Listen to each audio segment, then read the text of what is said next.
verdade, essa festa deveria terminar depois da foto com as crianças.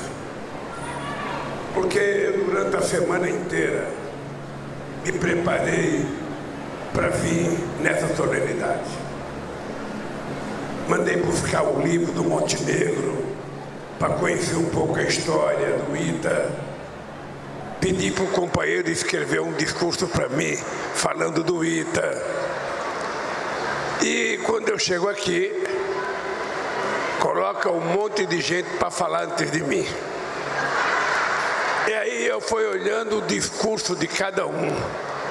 E cada um foi dizendo um pedaço daquilo que está escrito no meu discurso.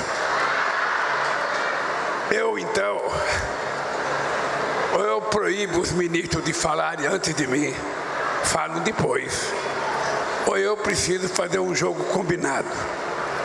Mas eu não preciso mais falar da importância do Montenegro na criação do ITA, mas falar um pouco de vocês aqui no Ceará. Primeiro, não sei se vocês sabem, em 2005 foi a primeira vez que eu ouvi falar em Olimpíada da Matemática. Eu nunca tinha ouvido falar. E eu ouvi falar porque uma professora do Instituto de Matemática Aplicada foi no meu gabinete levar um grupo de alunos que tinham medalha de ouro. Ela me fez uma explicação e disse que a maioria dos alunos que participavam das Olimpíadas da Matemática, que não era muita gente, era 200 e poucas mil pessoas, era do Ceará e um pouco do Piauí. E dizia que era de escola privada no Ceará, ainda não era de escola pública. E aquilo me despertou uma curiosidade: por que não levar as Olimpíadas da Matemática para a escola pública? E na época, algumas pessoas me disseram que possivelmente fosse difícil, que a garotada da escola pública não ia ter interesse de participar. Mas mesmo assim, como a minha mãe sempre pediu para mim teimar, para mim fazer as coisas, eu resolvi fazer um teste e decidimos fazer a primeira Olimpíada da Matemática na escola pública, Camilo. A primeira inscrição se inscreveram 10 milhões de crianças de todo o estado, de todo o território nacional. A segunda, em 2006, se inscreveram 14 milhões de crianças. E antes de eu deixar a presidência, a gente estava com 18 milhões de crianças se inscrevendo para participar das Olimpíadas da Matemática. E aí me veio a certeza daquilo que eu acreditava no tempo inteiro, de que o que falta para as pessoas é oportunidade, é uma chance de poder dizer que ela pode fazer as coisas. Não importa a origem social, não importa a cor, não importa o sexo. O papel do Estado é garantir para todas as pessoas igualdade de oportunidades, ou seja, a chance de disputar a mesma coisa em igualdade de condições. E depois a gente foi premiado porque o Brasil, a Rússia, era o país que tinha mais aluno nas Olimpíadas da Matemática. Mas estava longe de chegar a 18 milhões. O máximo deles era 5 milhões e o Brasil passou a ser o país com maior participação de alunos nas Olimpíadas da Matemática. O maior. Depois me veio a ideia de fazer a Olimpíada de Português. Porque tinha um problema sério que na televisão toda hora falava que a meninada não aprendia a escrever no primeiro, no segundo, que a molecada escrevia errada, a molecada tinha dificuldade de fazer redação. Eu resolvi então criar a Olimpíada da Matemática. Ela foi criada, na primeira inscrição, se inscreveram 6 milhões de crianças para participar. E depois resolvemos queremos criar as Olimpíadas da Ciência, mas aí já chegou o final do meu mandato, eu não sei o que aconteceu. Por que eu estou contando essa história? Porque o mês passado, no final do ano passado, o companheiro Camilo e eu fomos ao estado do Rio de Janeiro, na capital do Rio de Janeiro, nós vamos lançar uma escola, uma faculdade de matemática. Como é que vai funcionar essa faculdade? Essa faculdade, nós vamos fazer uma seleção entre os alunos que tiverem medalha de ouro, e esses alunos vão ficar, ao todo vai chegar a 400 alunos, no primeiro ano que vem. Esse ano em março já tem a primeira aula inaugural. Primeira aula inaugural vai ser 100 alunos, o ano que vem mais 100, o outro ano mais 100, até chegar a 400. E esses alunos vão para o Rio de Janeiro, eles vão ter apartamento para morar, eles vão estudar o tempo inteiro e nós não vamos mais permitir que os gênios brasileiros tenham que sair do Brasil para poderem ser consagrados. Eles vão ser consagrados dentro do Brasil. E aí, as coisas vão acontecendo. Um dia eu estava reunido com o ministro Zé Múcio, e o Zé Múcio falou: ô presidente, por que a gente não leva o ITA para o Ceará? Aquilo foi como se fosse uma palavra mágica, porque a vida inteira eu tinha uma obsessão de terminar as desigualdades entre o Nordeste e o restante do Brasil. Eu não quero que o Nordeste tenha as coisas tiradas dos outros estados. A única coisa que eu quero é que o Nordeste tenha a mesma oportunidade que tenha qualquer outro estado dos mais ricos desse país. E a educação é a base fundamental. E aí eu falei, vamos tentar levar. E hoje eu estou consagrado, assinando esse decreto da instalação do ITA aqui na cidade de Fortaleza. Parabéns ao Ceará, parabéns à Fortaleza, parabéns ao ITA, Aeronáutica, ao Ministro da Defesa, ao Camilo e à equipe do Camilo. E eu queria dizer para vocês uma coisa. Nós vamos vamos ter que assumir um compromisso de aproveitar esse mandato, que me falta 3 anos de governo, para que a gente possa resolver o problema da educação no Brasil, ou pelo menos consolidar um processo de revolução na educação. Essa bolsa que o Camilo falou é uma das armas que nós temos. Nós não podemos deixar que alunos do ensino médio desistam da escola porque não gostam, porque estão cansados, porque tem que trabalhar, porque precisa ajudar em casa. Então nós vamos criar uma poupança para que esse menino receba poupança total quando ele terminar o 3º ano do ensino médio. Ele vai poder gastar um pouquinho por mês se ele quiser, mas o total ele só vai tirar quando ele se formar. A segunda coisa é que nós vamos lançar um programa de educação.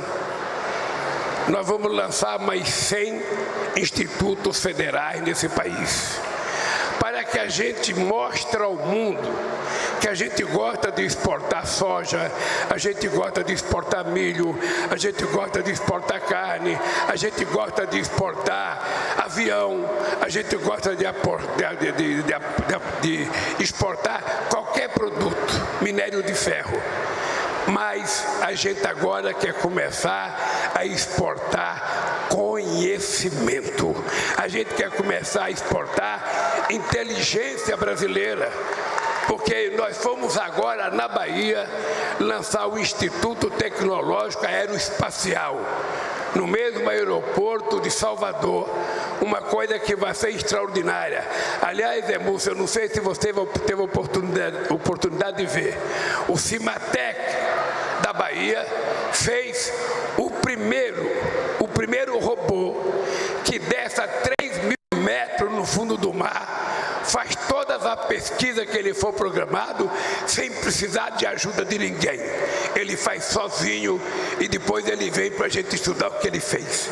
Isso é uma coisa brasileira, numa demonstração que quando a gente acredita, quando a gente investe, quando a gente dá oportunidade, as pessoas pegam com as duas mãos, não largam e o sucesso é absoluto.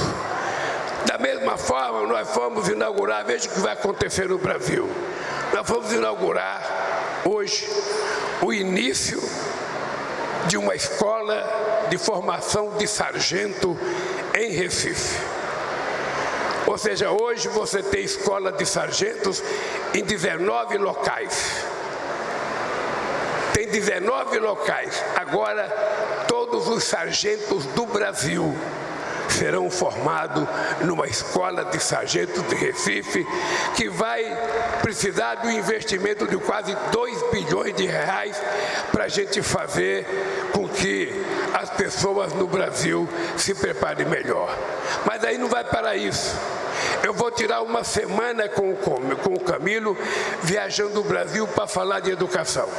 Nós precisamos despertar essa escola do ensino integral, aonde Fortaleza e o Ceará é o estado mais avançado do Brasil. Não é só importante por conta do aluno ficar o dia inteiro aprendendo. É importante também, Camilo, porque você até está tirando a meninada da rua que fica à mercê do crime organizado, da droga, da bandidagem. É proteger a criança, muitas vezes, para que a mãe possa ter muito mais facilidade de trabalhar e voltar tranquila para casa, sabendo que o seu filho foi cuidado. Nesses 3 anos que eu tenho para governar esse país, a gente vai fazer pela educação do Brasil o que não foi feito em muitos anos nesse país. Porque o Camilo sabe que neste país, uma parte das pessoas que dirigiram o país, desde que Cabral colocou os pés aqui, não gostava que o povo estudasse. Não gostava. Os ricos mandavam o povo para Coimbra, em Portugal, mandava para Londres, mandava para a França, mandava para os Estados Unidos. E os pobres tinham que ser analfabetos e tinham que trabalhar ainda mais, cortando cana em muitos estados desse país. Nós não temos nada contra o corte de cana, mas nós preferimos um jovem com uma caneta na mão, com um computador na mão, trabalhando e produzindo tecnologia, do que trabalhando em coisas que as máquinas podem fazer. Por isso eu quero, Zé Múcio, agradecer a você. Aliás, você ganhou o prêmio de doutor cearense.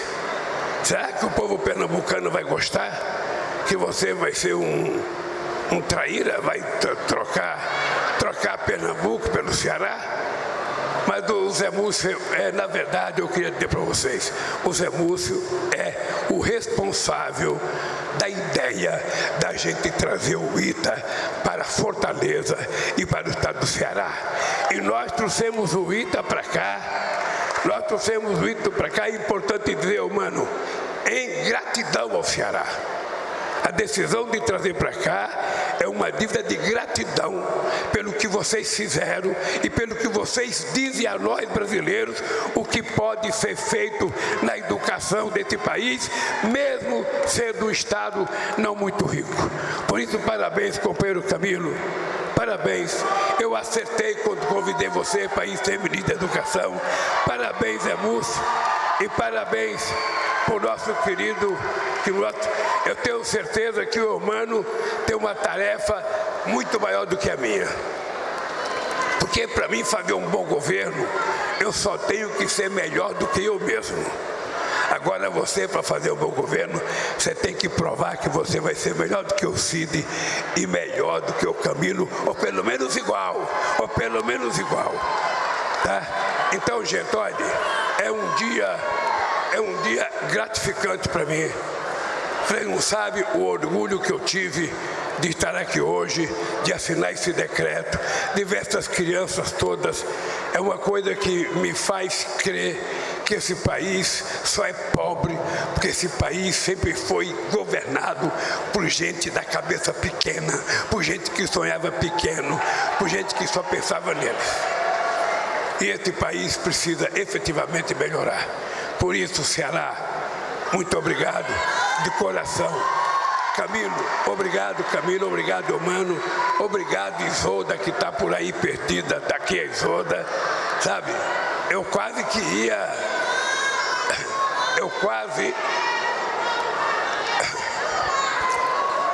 que leve tudo do Ceará para o Brasil, mas como o Brasil é muito grande, eu tenho que respeitar os outros estados.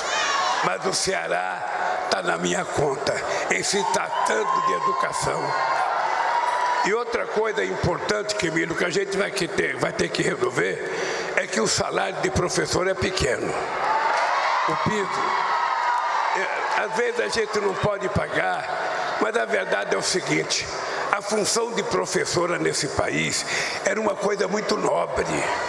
Ser professora na década de 60, na década de 70, na década de 50, era até motivo dos grandes compositores fazerem música. A professora era uma referência para a família. O professor era uma referência. Aí foi rebaixando. Hoje, a professora sai para trabalhar, sabe, ganhando um salário que muitas vezes não dá para ela dar, para os filhos comerem aquilo que seria necessário para comer, porque o piso salarial ainda é baixo. Nós estamos tentando recuperar a economia desse país. E quando a gente recuperar a economia desse país, a gente tem duas coisas que a gente tem que ter gratidão. Primeiro, a gente cuidar da educação com mais carinho, e cuidar da educação é melhorar o salário e a quantidade de trabalho dos professores brasileiros. E a outra coisa é a gente aumentar o salário mínimo todo ano para que as pessoas com salário mínimo possam viver decente. E a gente espera que daqui desse instituto saia alguns gênios que a gente possa ver produzir uma nave que vai chegar não na Lua, não em Marte. Ainda não conhecemos o planeta que a gente vai poder chegar depois que o ITA começar a funcionar aqui. Um beijo no coração de cada um de vocês, um beijo muito grande e até outra oportunidade, se Deus quiser. E avisar para o nosso governador que ele precisa voltar para casa e deitar, que ele está com pneumonia, ele não pode ficar se expondo com muita facilidade aqui. Gente, um beijo no coração. Um beijo. Poder Monitor, a ferramenta mais completa para monitorar os 3 poderes. Acesse agora poder.cc/monitor e ganhe 30 dias grátis.